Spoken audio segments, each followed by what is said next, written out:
তিতাসের ভিটিকান্দি ইউনিয়নের কালীপুর গ্রামে মরহুম সাদেক বেপারীর মৃত্যুবার্ষিকী উপলক্ষে আবু তাহেরের উদ্যোগে দোয়া ও ইফতার মাহফিল আয়োজন করা হয়। মোহাম্মদ হানিফ মিয়ার ভিডিও প্রতিবেদনে বিস্তারিত দেখুন সব খবরে। কুমিল্লা জেলা তিতাস উপজেলা ভিটিকান্দি ইউনিয়ন কালীপুর গ্রামের কৃতিসন্তান ঢাকার বিশিষ্ট ব্যবসায়ী মোহাম্মদ আবু তাহেরের পিতা মরহুম সাদেক বেপারীর মৃত্যুবার্ষিকী উপলক্ষে কালীপুর মধ্যপাড়া জামে মসজিদে কবরবাসীদের জন্য দোয়া ও ইফতার মাহফিল অনুষ্ঠিত হয়েছে।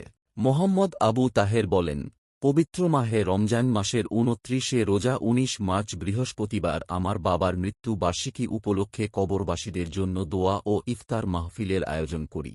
ইফতার মাহফিলে উপস্থিত ছিলেন কালীপুর গ্রামের গণ্যমান্য ব্যক্তিবর্গ সহ অন্যান্য মেহমানবৃন্দ। এক মাস সিয়াম সাধনার পর সামনে ঈদুল ফিতর। ঈদুল ফিতর উপলক্ষে সকলকে অগ্রিম ঈদ শুভেচ্ছা। সকলে আমার বাবার জন্য দোয়া করবেন, আল্লাহ যেন আমার বাবাকে জান্নাতবাসী দান করেন। আমার মা এখনও দুনিয়াতে বেঁচে আছে, আমার মায়ের জন্য সকলে দোয়া করবেন।